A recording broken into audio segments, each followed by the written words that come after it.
बरसों के बाद फिर उड़े परचम हिलाल के। हिंदू महिलाएं सुंदर होती हैं, इसका मतलब यह होता है, इशारा होता है कि जाओ और पकड़ो, जो करना है करो, पकड़ो। बिल्कुल 21 जुलाई शहीद दिवस का जो मंच बनाती हैं, वहां पर ममता बनर्जी हिंदू से अजान दिलवाती हैं, खुद सर पे आंचल रख करके ईद की नमाज में चले जाती हैं, खुद सर पे आंचल रख करके पेट भर करके अफ्तार में चली जाती हैं। अभिषेक, आम महिलाएं ईद की नमाज में अलाउड नहीं है, वो मस्जिद नहीं जा सकती, लेकिन ममता बनर्जी अलाउड है। ठीक है। अस्सलाम वालेकुम। चैनल M5 के सेगमेंट मुकदमा से नसरीन हुसैन परवेज आपसे मुखातिब है। जनाब, बंगाल की एक बहुत अच्छी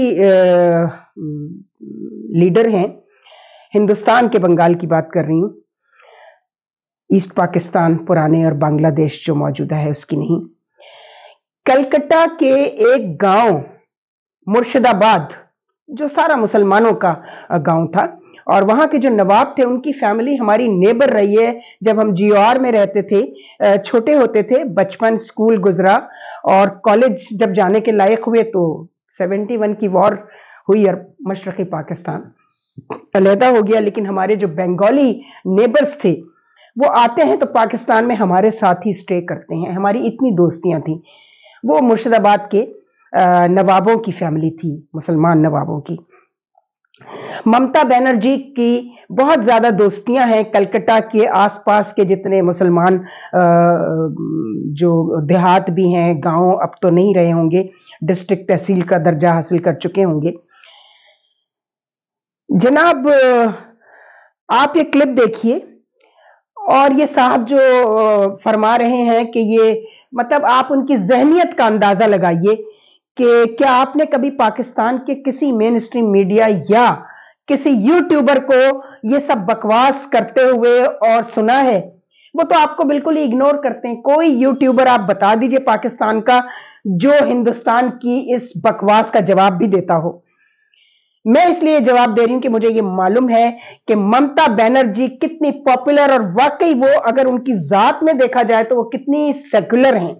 अब ये खातून जो अभी फरमा रही थी कि ममता बनर्जी जो है वो इस्लामी जिहाद का काम कर रही हैं और वो हिंदुओं से अजानें दिलवाती हैं मस्जिदों में वहां की, ये कैसे पॉसिबल है?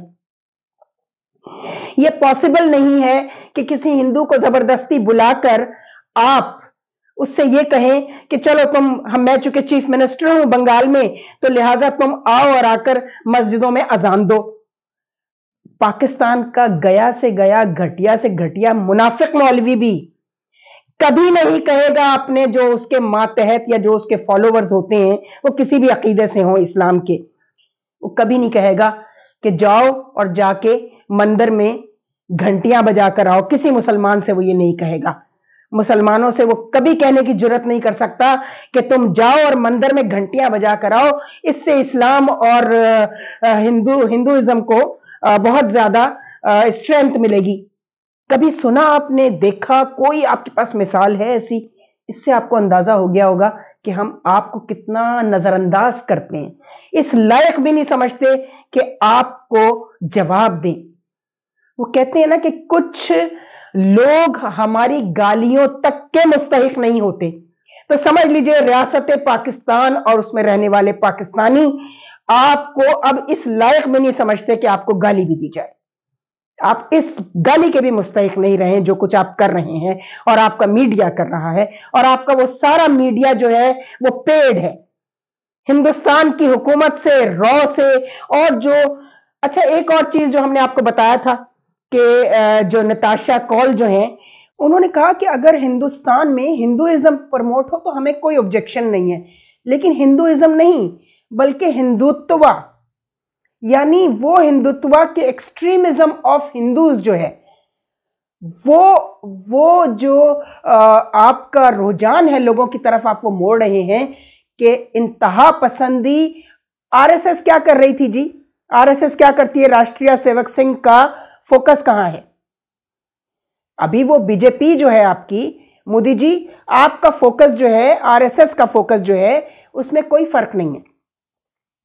सिर्फ इस्लाम, मुसलमान और पाकिस्तान के पीछे आप हाथ धोकर पड़े रहेंगे तो इससे आपको क्या हासिल हो जाएगा? आप समझते हैं कि आप लोगों का जो है वो उनकी पसंद नापसंद को तब्दील करवा लेंगे पाकिस्तान और इस्लाम के लिए?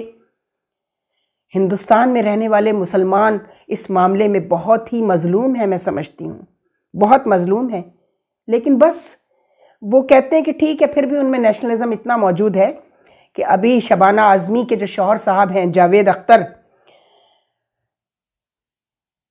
जानिसार अख्तर के बेटे, बहुत अच्छे और बड़े शायर थे जानिसार अख्तर, लेकिन कुछ लोगों की सरिश्त में बहुत कुछ होता है और वो अपने वालिद से बहुत कुछ, उनकी जो बेगम है यानी कि जावेद अख्तर की जो वालदा हैं सफ़िया, मैंने उनके खतूत पढ़े हैं, सफ़िया के खतूत के नाम से भी शाया हुए हैं और उसमें उन्होंने जानिसार अख्तर के बारे में जो कुछ लिखा है अपने शौहर के बारे में, उसके बाद मुझे एक बड़े शायर होने की हैसियत से तो वो उनको सब तस्लीम करते हैं, लेकिन वो एक बड़े इंसान नहीं थे, माफ़ कीजिएगा, जो कुछ सफ़िया ने लिखा।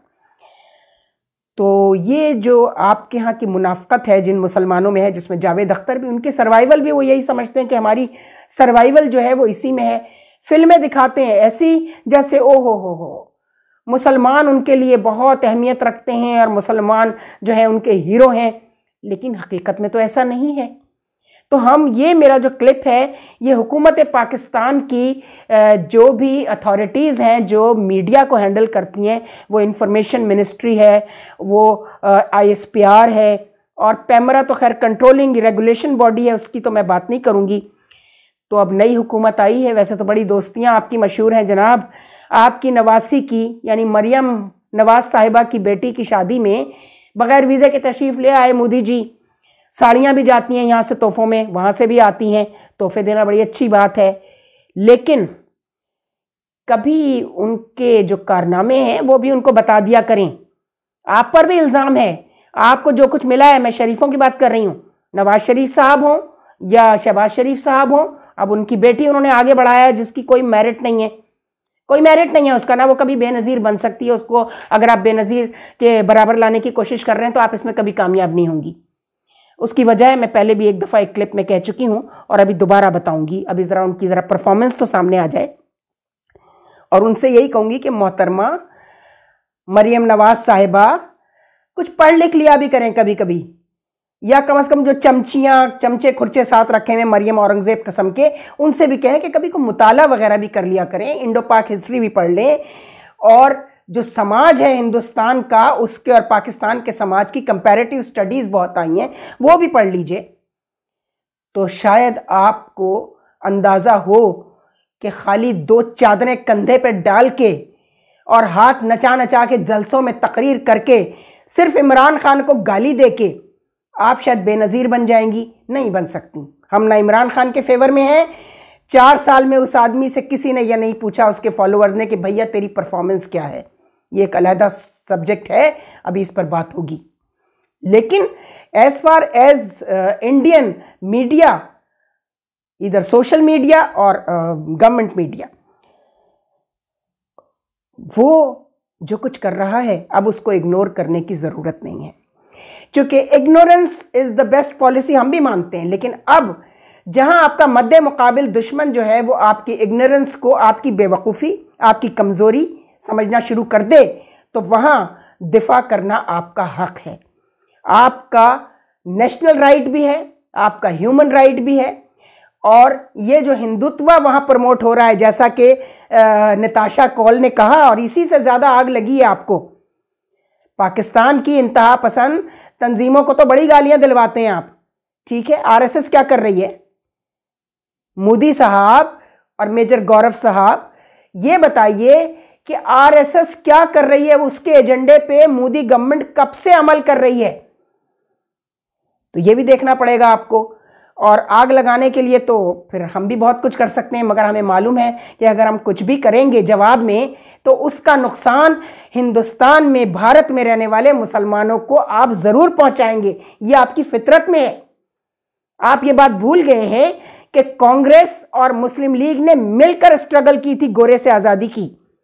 अब आपको मुल्क मिल गया, हमें भी मिल गया, लेकिन उसके बाद आप खुलकर सामने आ गए। पहले तो बड़ा हिंदू हिंदू मुस्लिम एक है, पहले तो बड़ी आज़ादी की तहरीक में तो आप हमारे साथ थे, आप मौलाना मोहम्मद अली जौहर के साथ थे, आप शौकत अली और मोहम्मद अली के साथ थे, हसरत मोहानी के साथ थे। जितने तहरीक पाकिस्तान के जो लीडर हैं उसमें हिंदू लीडर भी थे, उसमें गांधी जी, जो आपके जो नेहरू साहब जो हैं, आप ये बात भूल रहे हैं। निताशा कौल एक कश्मीरी पंडित हैं और उनके खिलाफ जो आप जहर उगल रहे हैं, तो ये क्यों भूल रहे हैं कि मिसेस इंदिरा गांधी कश्मीरी पंडित थे वो लोग। इंदिरा गांधी ने आपको न्यूक्लियर पावर बनवाया। इंदिरा गांधी की और नेहरू खानदान की जो सियासी खदमात हैं हिंदुस्तान में, वो कौन थे? नेहरू का खानदान कश्मीरी पंडित्स नहीं है तो और कौन है? उनकी सारी स्ट्रगल को भूल चुके हैं आप, इतने एहसान फरामोश हैं। ये खास तौर पे मैं मेजर गौरव आपके लिए कह रही हूँ। और वो जो खातून ने जो एनएमसी जो उनका चैनल है, उसमें जिन साहब ने कहा है कि हिंदू महिलाएं जो हैं वो बहुत सुंदर होती हैं, पाकिस्तानी ऐसा समझते हैं, मुसलमान ऐसा समझते हैं, और उसका जो जवाब दिया वो एक बेहुदा सी खातून ने एक बेहुदा बात की जो हम यहाँ रिपीट भी नहीं कर सकते। आप क्लिप देख लीजिएगा, आपको अंदाज़ा हो जाएगा कि जब आप गिरने पर आते हैं तो किस हद तक गिर जाते हैं। तो अब ध्यान रखिए, और हम पाकिस्तान की जो हमारी हुकूमत है उससे ये मुतालबा करेंगे, नई आने वाली हुकूमत से, मियाँ शहबाज शरीफ साहब से, कि खुदा के लिए इसका कोई तोड़ सोचिए। चूँकि आपके यहाँ लिटरेसी रेट इतना कम है कि लोग जब इनका वो बकवास देखते हैं इनकी, तो वो उनका रुझान जो है वो इस तरफ जो है ना बढ़ जाएगा कि वो इनको सुने, और साथ में वो जो नाशुक्रे हैं जिनको सब कुछ पाकिस्तान ने दिया है उनको मौका मिलेगा। हाँ जी, ठीक तो कह रहा है मेजर गौरव, ठीक तो कह रहे हैं। हिंदुस्तानी फिल्में भी आप बहुत देखते हैं, कोई बात नहीं, फिल्में देखना बुरी बात नहीं, मैं भी देखती हूँ। उसमें कुछ अच्छे सब्जेक्ट्स भी होते हैं, जो हमारे यहाँ भी अच्छी फिल्में बनती हैं, अच्छे ड्रामे, लेकिन आप हमारे ड्रामे का आज के दिन तक मुकाबला नहीं कर सके। पीटीवी ड्रामे का मुकाबला आप कर ही नहीं सके, ना सोनी, ना जी, ना कोई और। हाँ, फिल्में आपकी इसलिए चल जाती हैं कि जितने औरत के कपड़े आप उतारेंगे, आपकी कमर्शियलिज्म जो है वो इस हद तक गिर जाती है कि आपने सिर्फ हमें गंदा करने के लिए। इस पर सोनिया गांधी साहिबा का एक बयान है जो हम दूसरे किसी क्लिप में, जब हमारा मीडिया सेगमेंट पर हम बात करेंगे, तो आप इस हद तक गिर गए कि आपने सिर्फ हमारे लोगों को मुतवज्जा करने के लिए अपनी औरत को भी ऑब्सनिटी की आखिरी स्टेज पे पहुंचा दिया। खुदा हाफिज। अफसानाए हस्ती हम अपने आका को सुनाए जाते हैं, उम्मीद लगा